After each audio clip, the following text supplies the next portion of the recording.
Intracranial pressure அப்படின்னு நாம சொல்லக்கூடிய இந்த கபால மூளை தண்டுவட அழுத்த நோய் பற்றி இன்னைக்கு பார்க்க இருக்கிறோம்.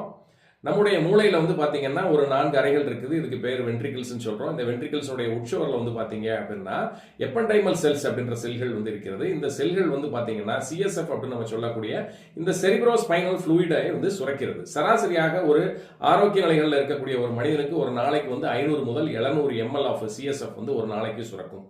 இந்த சிஎஸ்எஃப்க்கு பல பயன்கள் இருந்த போதும் மிக முக்கிய பயனாக இந்த மூளையிலும் நமது முதுகு தண்டவடத்திலும் ஏற்படக்கூடிய இந்த மெட்டபாலிசத்தினுடைய முடிவில் ஏற்படக்கூடிய கழிவுகளை டாக்ஸின்ஸை ரிமூவ் பண்றது தான் இதனுடைய முக்கிய பயனாக பார்க்கப்படுகிறது.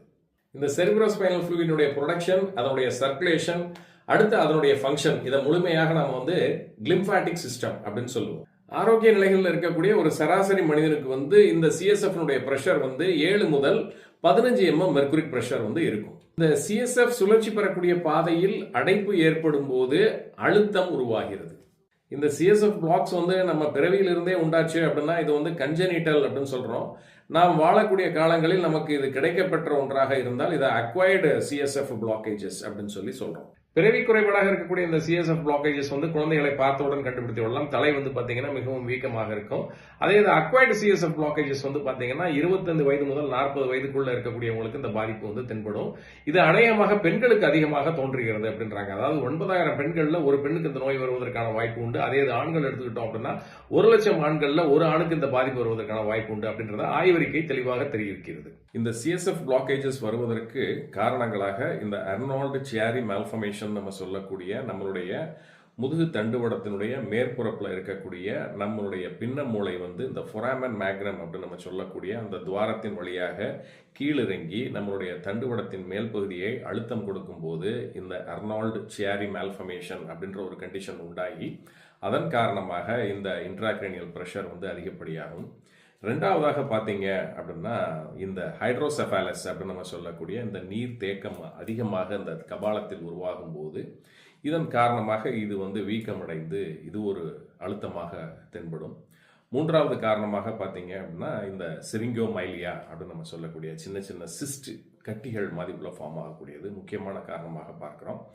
பிற காரணங்கள் காரணமாக வந்து பார்த்தீங்கன்னா முறையாக தூக்கமின்மை, இதன் காரணமாக முறையாக நம்முடைய சிஎன்எஸ்ல வந்து நடக்க வேண்டிய இந்த கழிவு நீக்கம் முறையாக நடக்காத காரணத்தினால் முழுமையாக இந்த கழிவுகள் உள்ளே தேங்கும் போது சின்ன சின்ன சிஸ்டுகள் வந்து உருவாகும். இதன் காரணமாகவும் பார்த்தீங்கன்னா இந்த அழுத்தம் வந்து அதிகமாகும். ஆகவே முறையாக வந்து இரவு நேர தூக்கம் அப்படின்றது ரொம்ப ரொம்ப முக்கியம். 7 முதல் 9 மணி நேர தூக்கம்ன்றது ரொம்ப ரொம்ப அத்தியாவசியம். எதுக்கு அப்படின்னா இந்த சிஎஸ்எஃப்னுடைய இந்த டாக்ஸின் கிளியரன்ஸுக்கு இந்த 7 முதல் 9 மணி நேர தூக்கம் இரவு நேரத்தில் மிக மிக அத்தியாவசியமாக அமையும். அறிகுறிகள் தென்படும் போது நம்முடைய உடலில் வந்து பரிசோதனை மூலயமாக இதை வந்து உறுதி செய்து கொள்வதற்கு நம்மளுடைய சிஎஸ்எஃப்னுடைய ப்ரெஷர் எவ்வளோ இருக்கு அப்படின்றத பார்ப்பாங்க. அடுத்ததாக இதை கன்ஃபார்ம் பண்ணுறதுக்கு வந்து சிடி ஸ்கேனு, எம்ஆர்ஐ இதெல்லாம் வந்து பண்ணுவாங்க. இதற்கான சிகிச்சை முறைகள் அப்படின்னு சொல்லி பார்த்தோம்னா அறுவை சிகிச்சை மட்டுமே இதற்கு இன்றைய தீர்வாக இருக்கிறது. அதே சமயம் அனைத்து அறுவை சிகிச்சையுமே இதில் முழுமையான பலனை கொடுத்து விடுமா அப்படின்னா அது ஒரு கேள்விக்குறியான ஒரு விஷயம். அறிகுறிகள் தென்படும் போது நம்முடைய உடலில் வந்து பரிசோதனையின் மூலயமாக இதை வந்து உறுதி செய்து கொள்வதற்கு நம்மளுடைய சிஎஸ்எஃப்னுடைய ப்ரெஷர் எவ்வளோ இருக்கு அப்படின்றத பார்ப்பாங்க. அடுத்ததாக இதை கன்ஃபார்ம் பண்ணுறதுக்கு வந்து சிடி ஸ்கேனு, எம்ஆர்ஐ இதெல்லாம் வந்து பண்ணுவாங்க.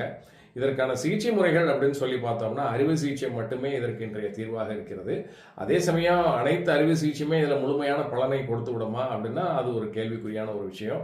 இந்த நோய் தாக்கம் ஏற்பட்டவர்களுக்கு உடலில் தென்படக்கூடிய சிம்டம்ஸ் அப்படின்னு சொல்லி பார்த்தோம்னா தலைவலி, தலை வீக்கம், டபுள் விஷன், அடுத்து புவர் பாடி பேலன்ஸு, வாமிட்டிங் இருக்கும், சீஷர்ஸ் நம்ம சொல்லக்கூடிய வலிப்பு நோய்கள் இருக்கும், டவுன்வர்ட் பாயிண்டிங் ஆஃப் ஐஸ், கண்கள் கீழே பார்த்த மாதிரியே இருக்கும். அவங்களுடைய யூரின் அண்ட் பவல்ஸ் நம்ம சொல்லக்கூடிய மோஷனை வந்து கண்ட்ரோல் பண்ண முடியாமல் இருக்கும். இது பவல் அண்ட் யூரினரி இன்கன்டினன்ஸ் அப்படின்னு சொல்லுவோம். அப்நார்மலாக பாடி டெம்பரேச்சர் ரைஸ் ஆகும், ஸ்வெட்டிங் ரொம்ப ஜாஸ்தியாக இருக்கும். கைகள் உள்ளங்கைகளில் வந்து பார்த்தீங்கன்னா எக்ஸ்ட்ரீம் ஹாட் இல்லாட்டி கோல்டு இதை வந்து உணர முடியாது, நம்னஸ் அதிகமாக இருக்கும். ஓக்கல் கார்ட் பேராலிசிஸ் நம்ம சொல்லக்கூடிய இவங்களுடைய பேச்சாற்றலை இழக்கக்கூடிய ஒரு தற்காலிக சூழ்நிலையும் உண்டாகும். இதுக்கு காரணம் வந்து நம்மளுடைய மேல் தண்டுவடத்தில் ஏற்படக்கூடிய பிளாக்கு. இதை வந்து சிரிங்கோபல்பியா அப்படின்னு சொல்லுவோம். ஞாபகம் மறதி அதிகமாக இருக்கும், டிமென்ஷியா. அதை தொடர்ந்து வந்து பார்த்தீங்கன்னா அதிகமாக உறங்கி கொண்டே இருக்கக்கூடிய ஒரு சூழ்நிலையில் இருப்பாங்க. இந்த சிம்டம்ஸ்லாம் இருந்துச்சுன்னா நாம் இதை உறுதி செய்து கொள்ளலாம். இயற்கை சிகிச்சை முறைகளில் நாம் பரிந்துரைக்கக்கூடிய சிகிச்சை முறைகள் என்ன அப்படின்னு சொல்லி பார்த்தீங்கன்னா நல்ல உணவு, நல்ல உறக்கம், நல்ல உணர்வு. இதோட சேர்த்து அக்குப்ரெஷர், அக்குபங்க்சர் இதையும் நாம கொடுக்கிறோம். ஸோ சிகிச்சை கொடுக்கக்கூடிய இந்த 4 அக்குப்ரெஷர் புள்ளிகளை பார்ப்போம். நம்மளுடைய கைகளினுடைய பின்பகுதியில் 4 விரலை நீங்க இந்த மடிப்பிறைகளை வச்சீங்கன்னா இந்த சுண்டு விரல் முடியக்கூடிய மையப்பகுதியாக இந்த புள்ளி வந்து TW6ன்னு சொல்லுவோம். இதை வந்து கிளாக் வைஸ்ல நீங்க ஒரு மிதமான அழுத்தத்தோடு 3 நிமிடம் வந்து இந்த மாதிரி சுழற்சி கொடுக்க வேண்டும். இது நம்பர் 1. நம்பர் 2 வந்து பாத்தீங்கன்னா நம்மளுடைய பின்னந்தலையில மையமாக நீங்க கொண்டு போனீங்கன்னா பின்னாடி வந்து ஒரு எலும்பு வந்து தூக்கலாக இருக்கும். அந்த எலும்புக்கு கீழே ஒரு பள்ளம் இருக்கும். அந்த புள்ளி தான் வந்து பார்த்தீங்கன்னா DU16 அப்படின்னு சொல்லுவோம். அந்த புள்ளியில் உங்களுடைய ஆட்காட்டி விரலை வச்சு மிதமான அழுத்தத்தில் ஒரு ரொட்டேஷன் வந்து ஒரு 3 மினிட்ஸ்க்கு நீங்கள் கொடுக்கணும். நம்பர் 2. நம்பர் 3 வந்து பார்த்தீங்கன்னா அங்கேருந்து நேரம் அப்படி வந்தீங்கன்னா உங்களுடைய இந்த சுழி அப்படின்னு நம்ம சொல்கிறோம் பார்த்தீங்களா, இந்த உச்சஞ்சுழி, இந்த சுழி இருக்கக்கூடிய பகுதியை தான் வந்து பார்த்தீங்கன்னா DU19 அப்படின்னு சொல்லுவோம். இது வந்து லாம்டா அப்படின்ற ரொம்ப ஒரு பவர்ஃபுல்லான பாயிண்ட்டு. இந்த இடத்துல உங்களுடைய விரல் நுனியை வைத்துக்கொண்டு கிளாக் வைஸ் ரொட்டேஷன், இந்த பாயிண்ட்ல விரலை வைத்துக்கொண்டு ஒரு 3 நிமிஷம் கிளாக் வைஸ் ரொட்டேஷன் கொடுங்க.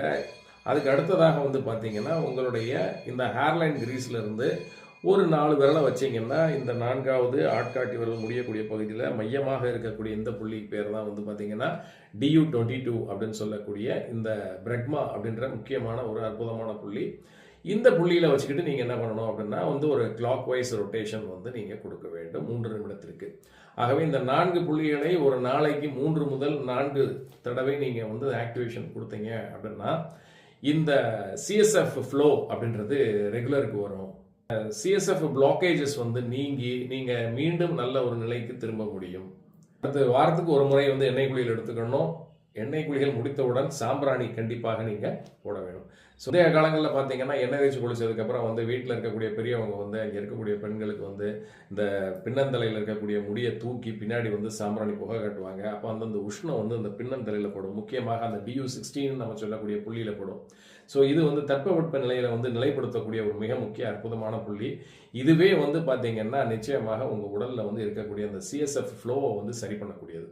நீங்கள் சாம்பிராணி போட முடியாட்டியும் பரவாயில்ல, நீங்கள் எண்ணெய் தேய்த்து குளித்து கொண்டு இந்த முறைகளை நீங்கள் கடைபிடிச்சிங்கன்னா இந்த ஒரு மோசமான ஒரு நோய் தாக்கத்திலிருந்து நிச்சயமாக முழுமையாக நீங்கள் வெளியில் வர முடியும். இந்த நோய் தாக்கம் ஏற்பட்ட உங்களுடைய நண்பர்களோ உங்களுடைய உறவினர்களோ யாராவது இருப்பின் இந்த பதிவை வந்து அவங்ககிட்ட ஷேர் பண்ணுங்கள். நம்ம சேனலை சப்ஸ்கிரைப் பண்ணுங்கள், லைக் பண்ணுங்கள், கமெண்ட் பண்ணுங்கள்.